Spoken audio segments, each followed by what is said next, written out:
दूरी पर है। मान लेते हैं ये पहला आलू है, आलू फर्स्ट है, ये आलू कौन सा है? फर्स्ट है, बस आलू है, समझ लेना ये कौन सा आलू है? फर्स्ट आलू। कितनी दूर पर है? 5 मीटर दूर पर। कह रहा है कि जो पहला आलू है इस बाल्टी से कितनी दूरी पर है? 5 मीटर दूरी पर है। फिर उसके बाद कह रहा है तथा अन्य आलुओं को एक सीधी रेखा में परस्पर 3 मीटर। कह रहा है इस सीधी रेखा में रखा गया, ऐसा नहीं कि ऐसे फिर ऐसे, सीधा सीधा रखा गया। कह रहा फिर आगे की जो आलुएँ हैं वो परस्पर 3-3 मीटर दूरी पर है। परस्पर मतलब एक दूसरे से 3 मीटर पर है। तो ये मान लेते हैं सेकंड आलू है, तो ये कितने मीटर पर है? 3। ये थर्ड आलू है, ये भी कितने मीटर पर है? 3। ये कह रहा है आगे ये फोर्थ आलू है, ये भी 3-3 मीटर पे डॉट डॉट करके ऐसे करके कर रहा है। कह रहा है कि परस्पर 3 मीटर की दूरियों पर रखा गया है। इस रेखा पर 10 आलू रखे गए। कितने आलू रखे गए? 10। तो n बराबर 10 हो जाएगा कि नहीं हो जाएगा? तो यहाँ पे मान लेते हैं 10वां आलू x, 10वां आलू क्या लिख देते हैं? x। तो ये 10 नंबर का आलू ऐसे रखा गया है। पहला यहाँ पे, दूसरा का यहाँ पे, तीसरा का यहाँ पे, ऐसे कितने आलू रखे गए? 10। सबसे पहला जो आलू था बाल्टी से 5 मीटर दूरी पर था। बाल्टी से कितने? 5। बाकी जितने हैं 3-3 मीटर दूरी पर है एक दूसरे से। एक आलू यहाँ पे, फिर यहाँ से यहाँ दूसरा का 3 मीटर, फिर दूसरा का 3 मीटर, परस्पर मतलब एक दूसरे से 3-3 मीटर दूरी पर है। अब बताओ निकल जाएगा कि नहीं? अब फिर कह रहा अभी आगे, कह रहा एक प्रतियोगी बाल्टी से चलना प्रारंभ करता है। कहाँ से चलना? अरिथमेटिक में भाषा बड़ी होगी, सवाल एकदम आसान मिलेगा आपको। तो कह रहा है एक प्रतियोगी जो कंपटीशन में आया है यहाँ से शुरू करता है, जहाँ बाल्टी रखी गई है, जहाँ पे रखी गई है बाल्टी, वहाँ से वो शुरू करता है दौड़ना। फिर कह रहा है वो कर क्या रहा है कि दौड़ के एक आलू उठाता है, फिर ला के इसी में डाल देता है। जा रहा है फर्स्ट आलू तक, लिया, फिर इसको इधर डाल दिया, इस तरह से करा। फिर आगे ऐसे जा रहा है, फिर ला के डाल रहा है, फिर आगे जा रहा है, फिर ऐसे रहा। तो कह रहा है कुल कितनी दूरी तय करेगा, ये बात कर रहा है।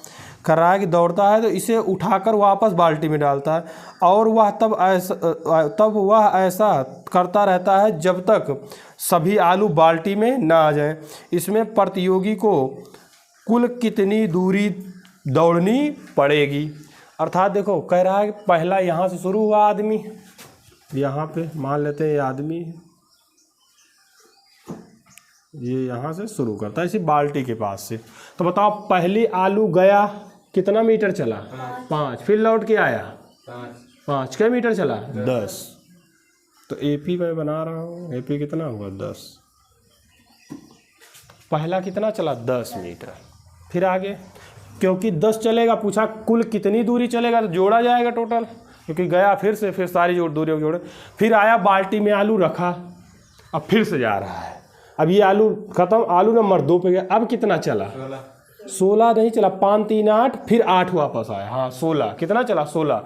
पहले तो 5 गया, अब आलू ये खत्म हो चुकी थी। फिर आगे 3 बढ़ा, कितना बढ़ा? 8।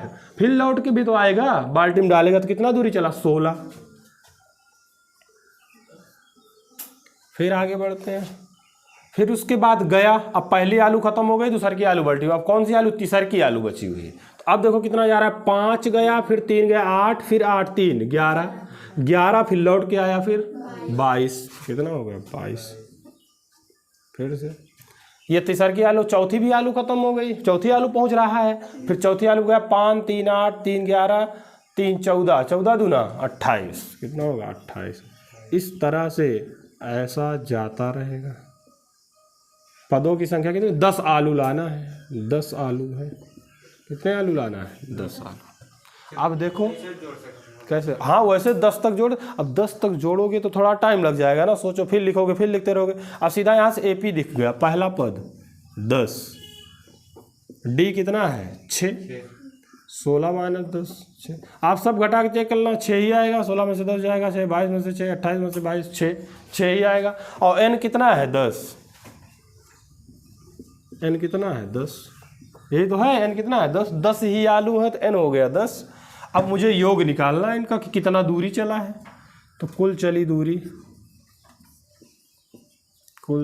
दूरी प्रतियोगी द्वारा अर्थात SN हो जाएगा। ये निकालते हैं टोटल योग, क्या करते हैं SN पदों का योगफल n/2, n कितना है 10, तो हो गया 10/2।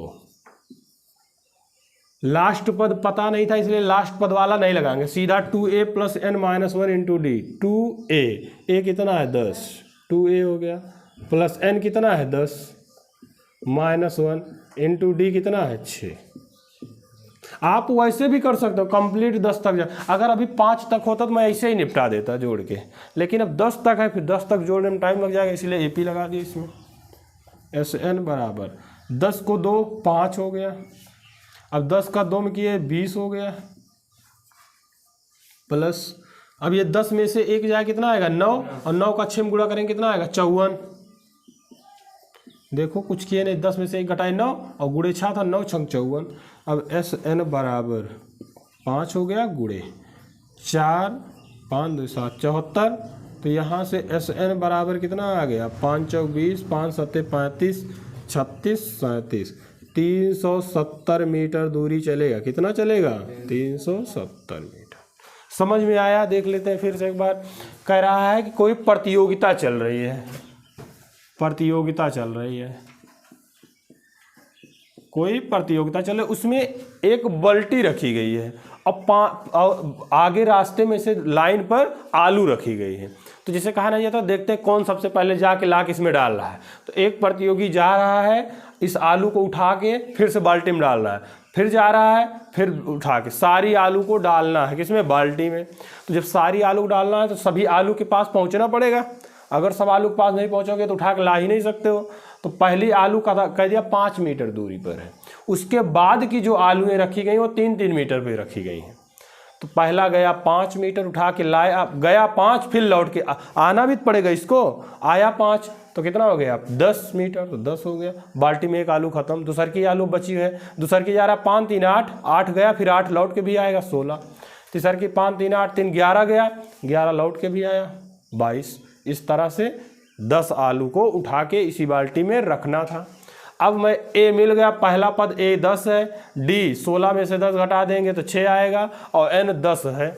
आप SN बराबर n/2 2a + n-1 into D, यहाँ पे यही लगा है। SN बराबर n/2 2a + n-1 into D, यही वाला फार्मूला लगा है। नोट करेंगे इसको। 121, 117, 121, 117, 113, 113 डॉट डॉट का कौन सा पद, का कौन सा पद ऋणात्मक पद होगा, कौन सा पद ऋणात्मक होगा, कौन सा पद ऋणात्मक होगा, ये कह रहा है। इसमें कह रहा है कौन सा पद ऋणात्मक होगा, पद नहीं दिया गया और ना लास्ट पद कुछ दिया नहीं गया, बस ये पूछ लिया कौन सा पद ऋणात्मक होगा। बस तुम्हारे दिमाग के ऊपर है। अब बताओ ये दिमाग के ऊपर है कि नहीं, लास्ट पद नहीं दिया गया, केवल A और D दिया है बस, और कुछ दिया इसमें नहीं दिया गया है। तो मान लेते हैं, माना यनवा पद जो ना दिया रहे, यनवा पद ऋणात्मक होगा, जो ना दिया रहे उसको मान लेंगे, माना यनवा पद ऋणात्मक होगा, मान लेते हैं यनवा पद क्या होगा, ऋणात्मक होगा। तो पहले मैं TN निकाल रहा हूँ, एनवा पद के लिए क्या निकाल रहा हूँ TN, TN बराबर A कितना है 121, तो सबसे पहले लिख लेता हूँ जो है, A बराबर है 121, बताओ D कितना है -4 है, क्योंकि 117 में से 121 घटाएंगे -4।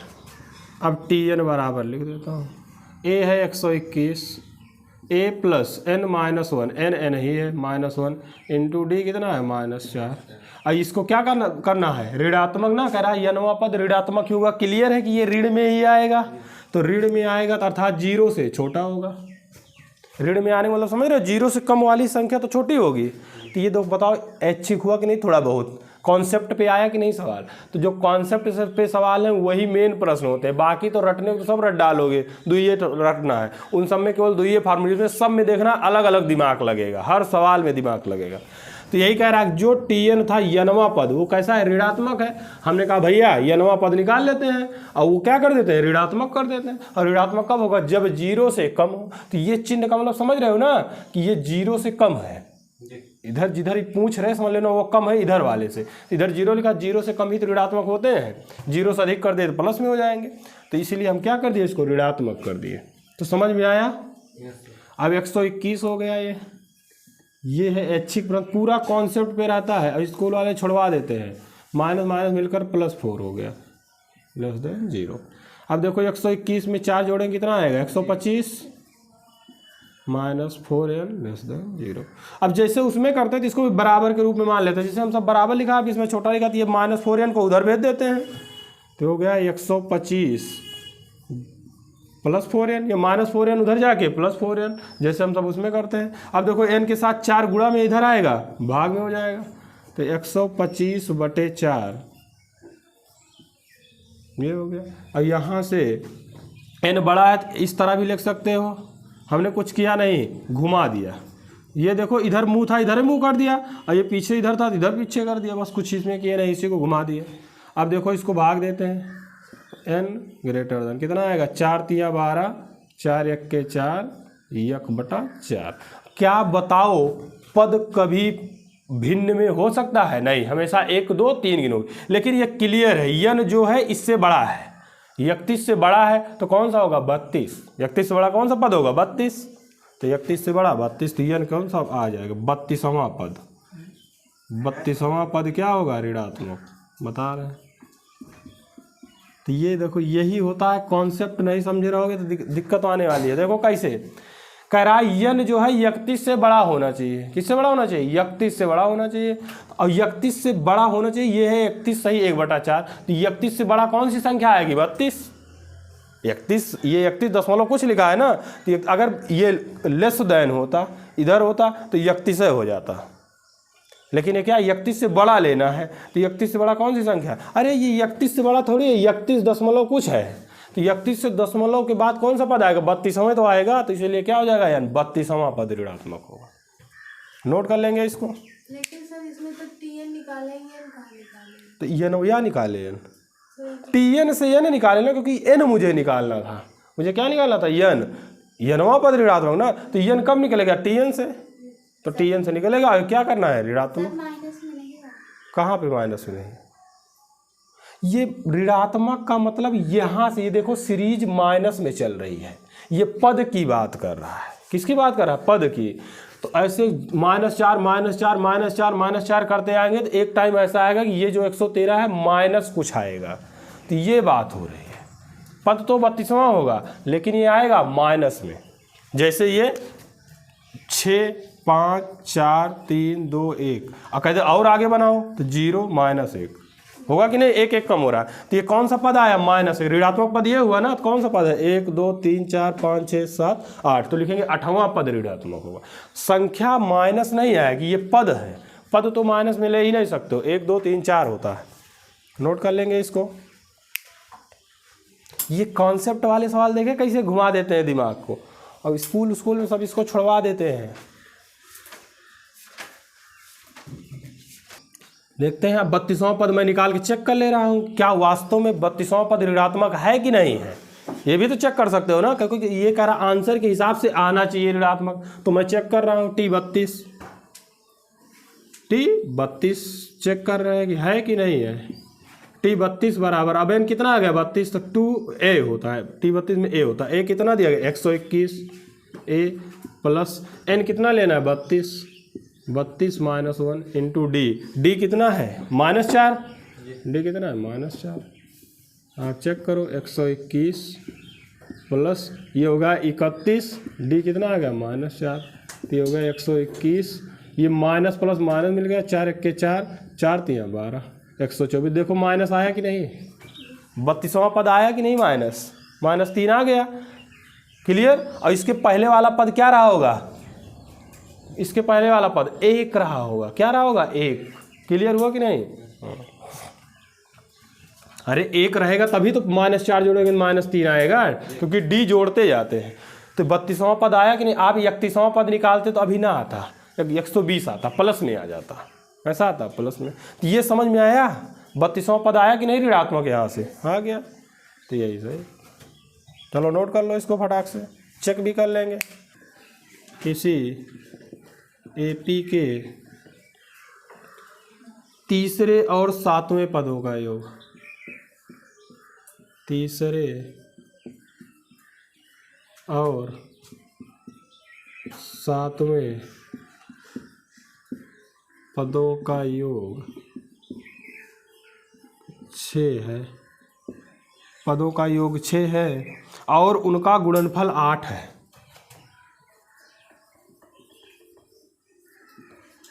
और उनका गुणनफल 8 है, और उनका गुणनफल 8 है। इस एपी के प्रथम 16 पदों का योग कितना होगा? इस एपी के प्रथम 16 पदों का योग कितना होगा? इस एपी के प्रथम 16 पदों का योग क्या होगा?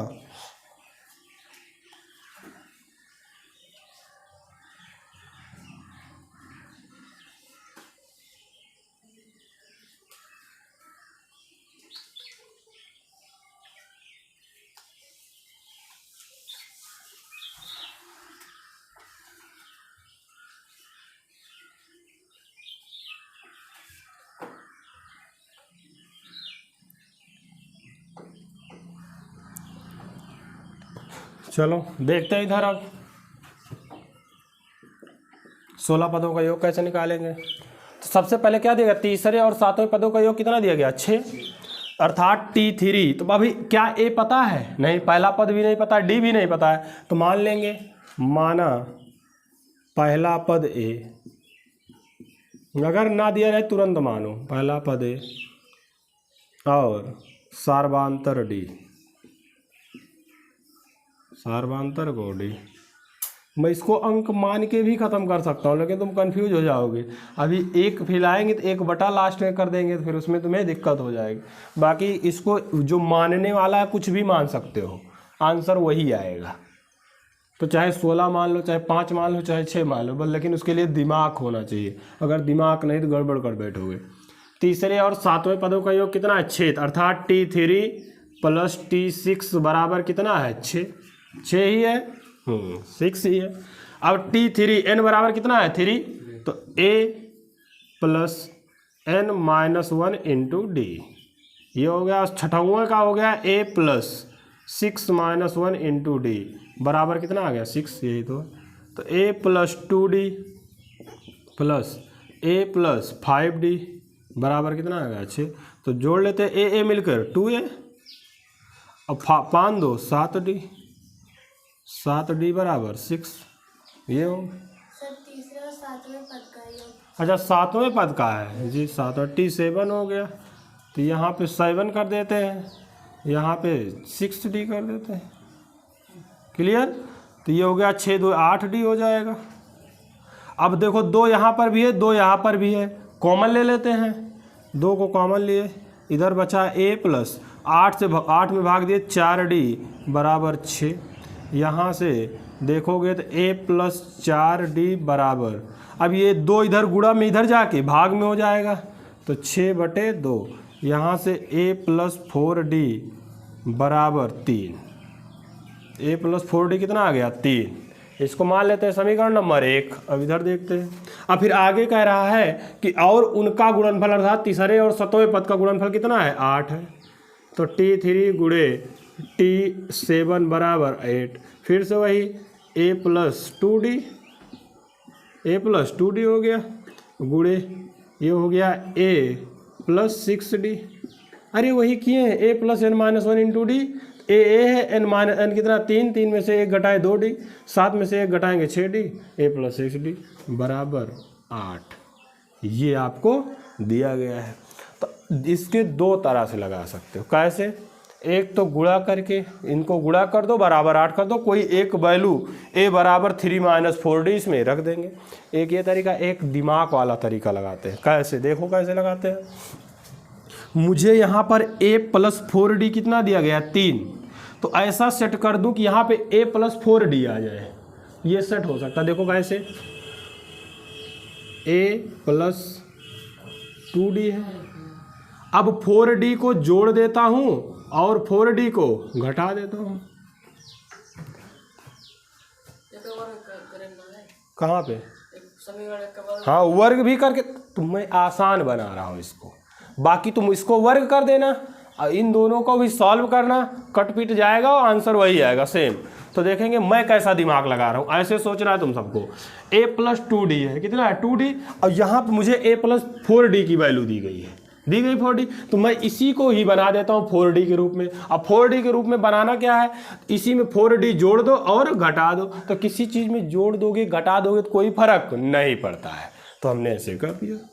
अब थोड़ा सा इसको भी इसी फॉर्म, क्योंकि मुझे ये दिया है, बाकी नहीं तो तुम सब करते रहोगे, इसका स्क्वायर करोगे, इसका भी गुणा करोगे, थोड़ा टाइम बहुत लग जाएगा। तो इसमें दिमाग, जब कहीं पर इस तरह के सवाल आए अर्थात गुणा और समीकरण दे दे, तुम ऐसा सेट करने की कोशिश करना कि जो यही बन जाए सीधा, तो जिससे मैं डायरेक्ट उठा के 3 रख दूँ। इसमें कुछ करना है। अब इसको भी सेट कर रहा है a प्लस 6d। अब बताओ हमें लाना क्या था, 4d प्लस में, a के साथ 4d प्लस में मिल जाएगा तो बराबर 3 लिख देंगे। अब फिर इसमें भी प्लस 4d कर देंगे, माइनस 4d कर देंगे, बराबर 8। इसमें किसी को आपत्ति नहीं होनी चाहिए। हम कुछ किए ही नहीं, प्लस 4d माइनस क्यों किया मुझे, क्योंकि यहाँ 4d था, a मिल चुका था, 4d मिल जाता तो उसकी जगह 3 पर, इसीलिए हम ऐसे कर दिए। तो अब देखते हैं, a प्लस 4d को एक पास रख देते हैं। अब क्योंकि ये मुझे चाहिए था a प्लस 4d को, अब बचा क्या, इधर 2d बचा, इधर माइनस 4d। बताओ माइनस 4 में से 2 घटा कितना आएगा, माइनस 2d। ये तो समझ में आ ही गया होगा।